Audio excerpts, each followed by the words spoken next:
misal başı, pencar isal heva nedeniyle. Yani zamanaki başlangıca pencar hatan raşandı, pencar derketen sermaye bu. Çen roja cemdan. Jüve pencar ye şevti çey bu sermaye. İşte aniden germe bastırmışker. Germe jüve etki kir pencar yani. Pencar Paris serseri bunun kısmen. Anha hevarın bir toparlamış bir anharındadır. Dajot kurum sorunu tane bun.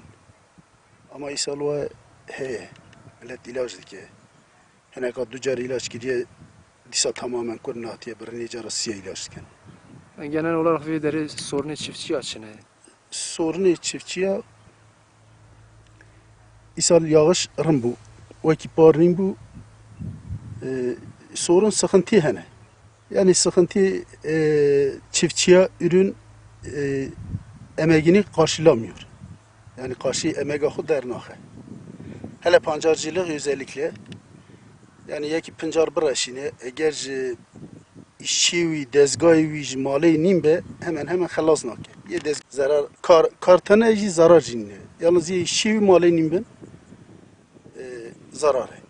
Hatta halas nake. Yakıt pahalıya, gübre pahalıya, ilaç pahalıya. Pancar ama çen sale fiyat aynı. Yükselme tane. Adam ki çen sal şunda pancarcılık halas be. Bitmişti be. Öyle devlet yani bir konuya da hakkı ürün bidi. Hakkı pancarcılığı yani fiyata değer anguri gübre, anguri mosti fiyata be fiyat bidi. Karşılığı millet ehilde devam ki. Yalnız gava fiyat yükselmiş ne be servi fiyatı bir mine.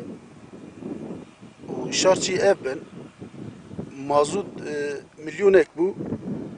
Pencar set bu. Set bu set de. Mazut tiruçu çara derbast ve her penca hep pencar aynı fiyatı. Gübre disasa haliyle işe çiftçi zor, Xuda yardım bike, çare Xuda.